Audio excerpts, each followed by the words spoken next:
Yamuna is one of the most celebrated rivers that we have in the country, and at the same time it's also one of the most polluted rivers that we have in the country.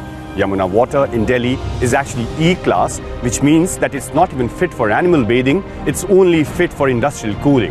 Hi, I'm Vimlendu Jha. I'm here on a yak ride on Yamuna with volunteers, with young people to show them what's the impact that we've actually created, how have we actually killed a river, and what do we need to do as citizens, as politicians, as society. Action begins here.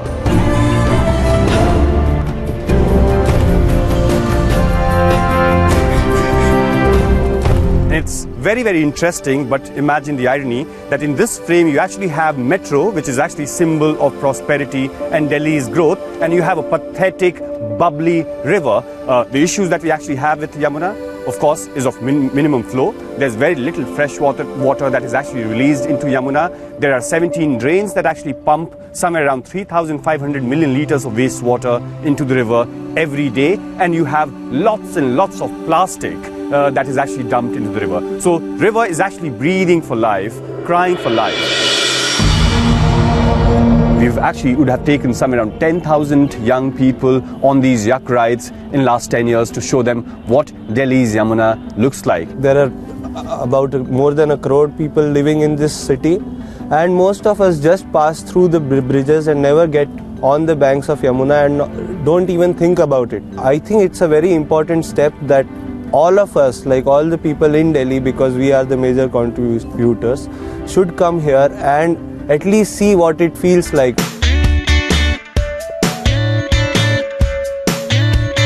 Today we are actually doing a mini Shramdan, a small cleanup where we're actually cleaning one portion of the river. We're collecting waste. A lot of plastic that you actually see is also used by us in recycling, symbolically making products out of it. This chips packet is consumed by one of us, and we need to do something about it. If we feel responsible to consume it, we need to also feel responsible to dispose it properly rather than dumping it in the Yamuna. We're trying to mobilize the youth, instill that sense of responsibility yet again into them so that they can carry this forward, because little can one person or one organization do. It has to be a collective effort.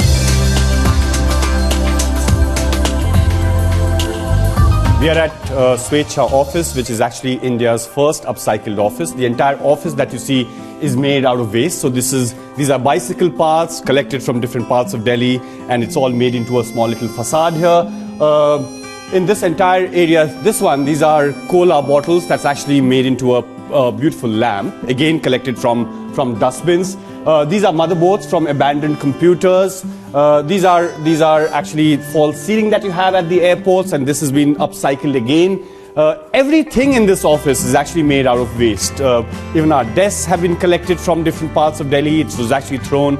These separators are bicycle parts. So the idea is to really look at creating an office which is made out of waste, optimizing usage of waste. A lot of things that we actually collected this morning from the banks of Yamuna, and many, many other things that we actually find in different parts of Delhi. It's all upcycled downstairs in a workshop where we make things out of it, where we make products out of it. So the journey that actually started in year 2000 as a campaign on Yamuna has actually shaped as everything that you actually see. We are here at our workshop, Green the Gap workshop, where things that's actually thrown on the banks of Yamuna or in dustbins, it's all made into beautiful upcycled, recycled products. This is actually made out of chips packets. These are made out of milk packets, plastic bags. These are all juice dabbas that's actually converted into beautiful, pretty wallets. Tire tube, beer cans, all kinds of things that's actually made. So everything around this place is where waste is given a new lease of life. These are not just mere visuals. This is our reality, and therefore it needs to be our responsibility. You and I need to change this world. World will not change on its own. Stand up, get up, be the change.